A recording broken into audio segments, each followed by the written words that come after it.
up, y'all? It's Nylan and welcome back to part 2 of my advice videos for incoming Howard University freshmen. I am a rising sophomore, media journalism and film major, TV and film concentration, and soon to be a graphic design minor from Atlanta, Georgia. I have 7 pieces of advice to give you guys today in this video. Like I said in part 1, if you haven't watched part 1, by the way, definitely go watch it. But like I said in part 1, college and especially your freshman year is all about growth and change and evolution. Everything that happens, it happens for a reason. Every good thing, every bad thing, and everything in between happens for a reason. Every course, every professor, every single place you go, it's all teaching you something and it's all exposing you to something new. Just keep that in mind while you're listening to the advice that I gave you guys today. And even during the school year, for all 4 years of your college journey, I think it's important to remind yourself that everything happens for a reason, so you don't fall in some metaphorical ditch, if you will, and just remain stuck there and unable to grow and climb out of it. With that being said, the first tip that I have, or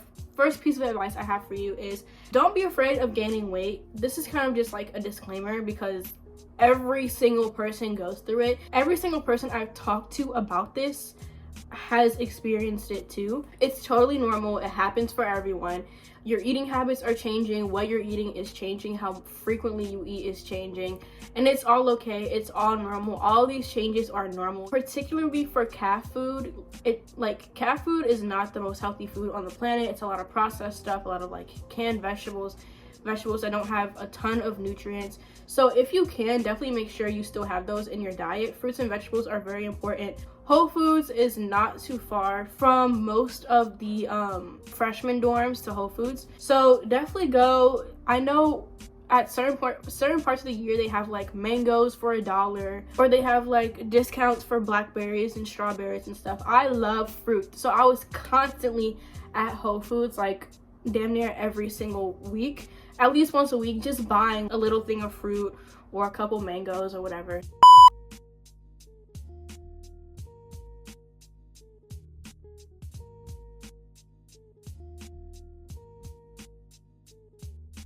Definitely maintain healthy eating habits, but don't be alarmed or scared of gaining weight, because it's going to happen. And also, it's okay to be a little bit insecure about it for a little while. It's okay to be my body is changing and I don't like this. But what I mean by don't let it weigh you down is don't let it consume you to the point where it's completely affecting your entire your confidence, your self-esteem, all of that. Comparison kills joy. Everyone at Howard is going to be doing something. It's a difference between observing and admiring someone and letting them inspire you and motivate you versus allowing self-doubt to haunt you. Imposter syndrome is very real. Everyone at Howard is super, like I said, creative. Everyone at Howard is intelligent. Everyone at Howard is relatively ambitious, so everyone is going to be making moves to get to where they want to be. Especially your freshman year, don't put too much pressure on yourself to measure up. The fact that you're already there is an accomplishment within itself. Whether it was your dream school or not, it's still a incredibly good and prestigious institution, and you're there. Take time to digest that and don't put too much pressure on yourself to be exactly like this other person that you see, or this other person that you see doing this or that. Take your time. Everyone's path looks different.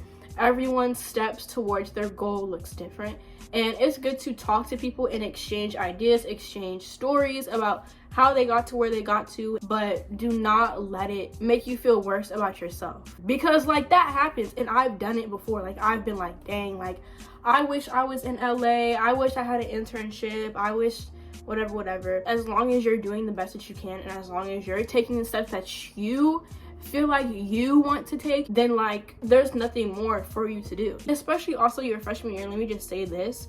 Your freshman year, it's okay not to have an internship. Just use freshman year as a way to adapt and acclimate yourself to this new environment and start exploring your interests. Like I said in part 1, start exploring your interests outside of classes. One piece of advice I can give you for people in my major: a lot of internships and jobs, fellowships, even clubs and organizations like the Howard University Film Organization, they require you to have a certain level of experience before you can be part of it, and that's the part that's the most difficult. While you're sitting over here wishing you were at this or this or this this person, you can actively be putting forth effort to create your own projects and essentially self-employ, because you have to be self-employed until someone else employs you. You have to have that like intrinsic motivation. Compare yourself to your future self. Comparison in a negative way is the killer of joy. Okay, number 3, have an independent hobby or activity you enjoy doing. It's good to have some alone time or a way to decompress. Practice self-care. Every single day of the entire year, you're most likely gonna be in an environment with like hella other people, whether you're in class, whether you're going to eat. And that's one thing I didn't really like, because I'm someone like, when I want to be around people, I want to be around other people, and that's cool. But when I want to be alone, like, I need my solitude. Like, I was just getting so irritated with the fact that I had to actively get dressed and go downstairs to get something to eat, and I had to like look presentable, and I had to socialize, and inevitably socialize, most likely going to the caf, to kind of make up for the fact that some things you're just not going to be able to gain alone time with, like eating sometimes, for example, or like in most freshman dorms, it's a double. So it's 2 people in one room. Sometimes you're just not going to be able to be alone. So it's good to have something to do that you enjoy doing, even if you can't actually physically be by yourself. I really recommend trying out different hobbies. I tried crocheting, journaling. I have like reading phases. Like you can see, I'm gonna do a book haul later. So here are just like a few. I have a lot of books. So reading is one for me, writing poetry is one for me, just watching movies and TV, listening to music, and dancing alone. Like when I did get my room to myself, I would dance a lot in my room. But if you are someone who likes being alone sometimes, definitely try to get that single your sophomore year. And that's exactly what I did. Thank the powers who be. Thank you. Actually, Howard can be very disorganized. Keep this in mind when planning when you buy tickets and attending events. Listen, there's been multiple times where I've been in line for like mad hours, for hella hours, trying to get a ticket to some event. And like the ticket would be like $5, $10, but sometimes them tickets be like $50, y'all. The ones that are $50 are typically during Springfest and Homecoming. So for Homecoming, I remember the fashion show, step show, and football ticket was all $50. So you want me, a broke college student, to spend $150 on, okay, that's crazy. The fashion show was worth it. That's the one that I went to. It was 100% worth it. It was stunning. It was gorgeous. It was beautiful.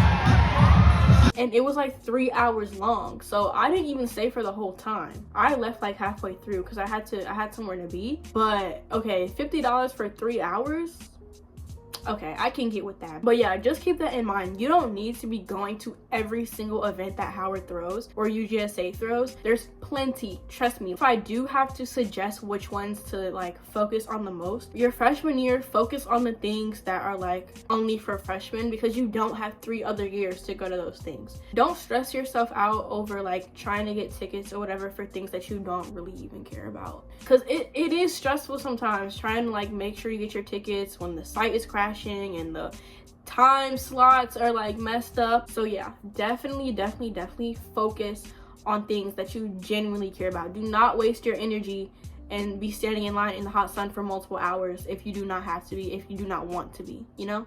Don't feel pressured to have a Howard hustle, and if you do something you enjoy and are passionate about. Otherwise, it will eventually fizzle out. Some people have Howard hustles, some people don't.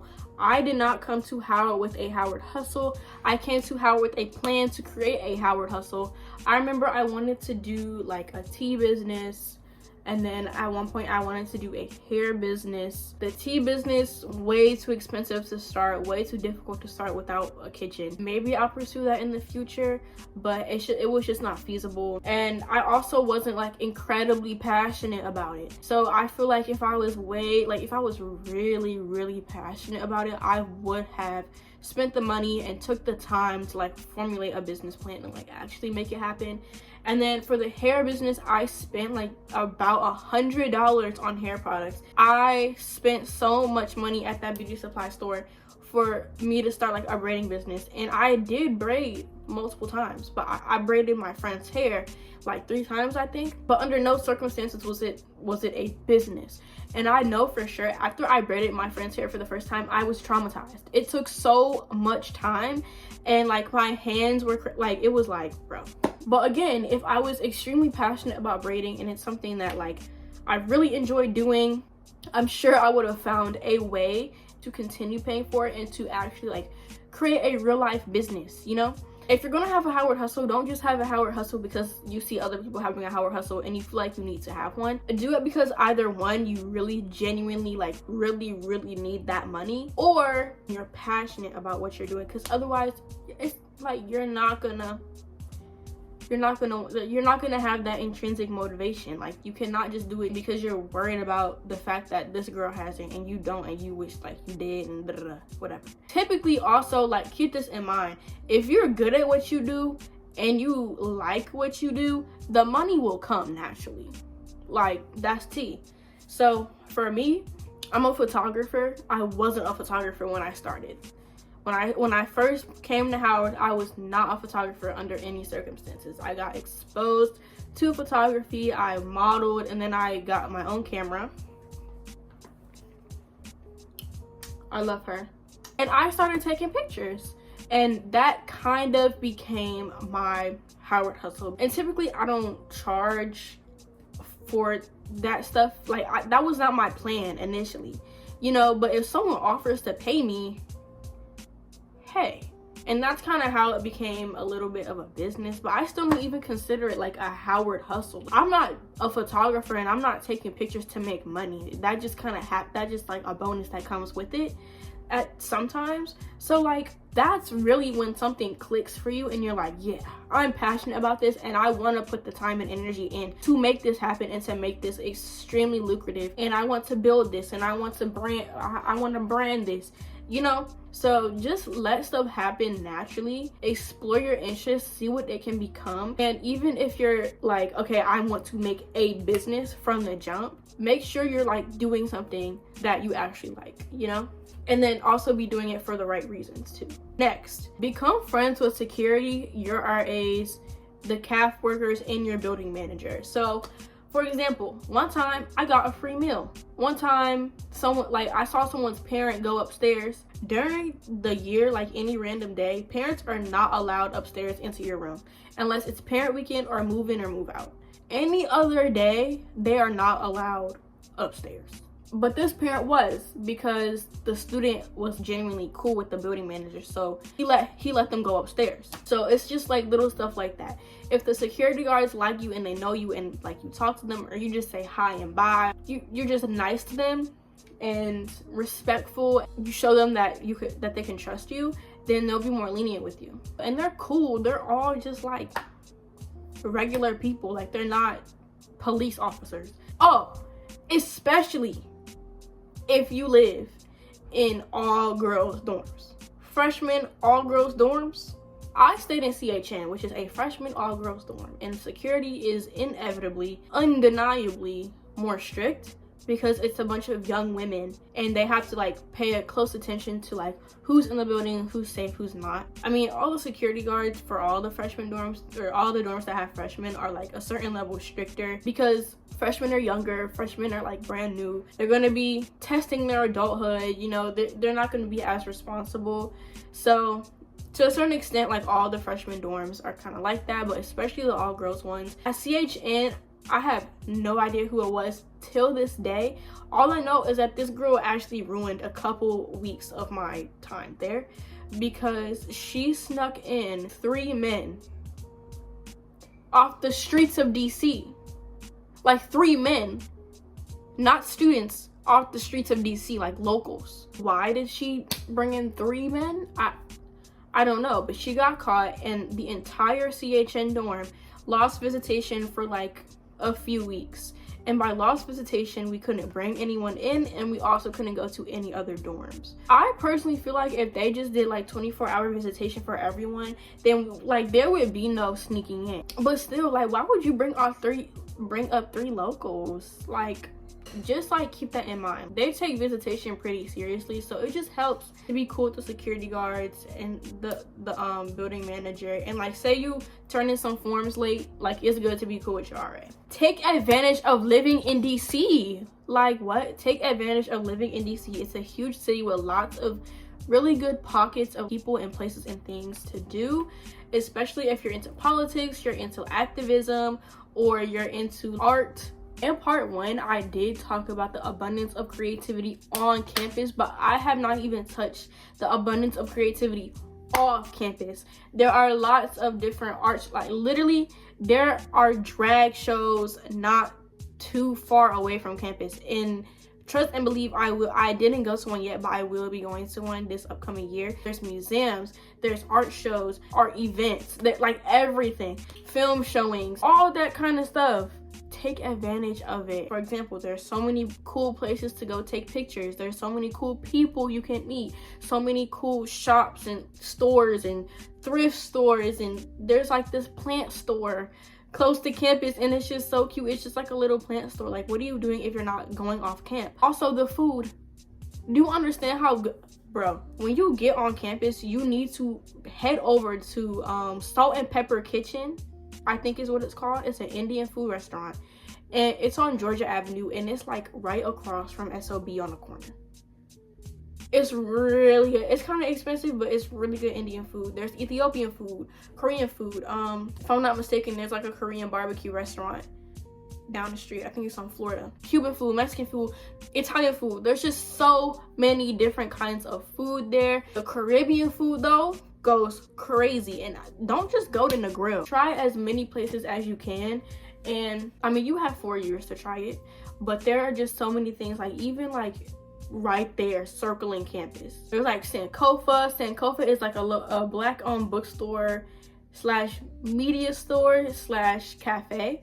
Go there, get you like a little juice. Like, it's cute, you know what I'm saying? Like, there's just so much stuff to do all over DC. I think it was in September. It was like the 65th anniversary of the March on Washington. Me and my friends went there. It was hot as balls out there, but it was such a valuable experience. I will never forget it.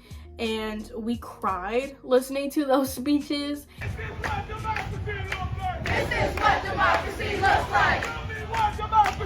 We did like the march, and there were some more speeches, and it was just like a very empowering event. Definitely, if you're an activist, like, go to protest. I was at the Washington DC pro-Palestine protest. It was like, it was so many people out there. It was like, I saw on the news later, it was 500,000 people there or something like that.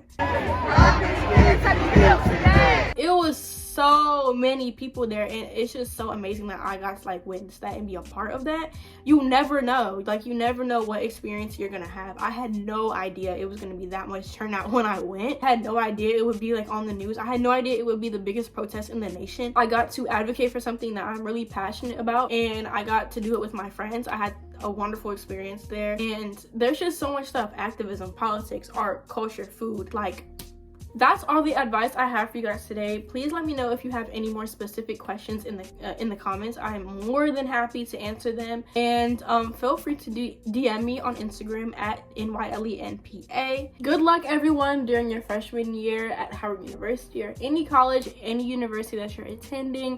You're gonna do great. Just trust the process, trust yourself, and trust that everything happens for a reason. Thank you guys again so much for watching, and I will see you next time. Bye y'all.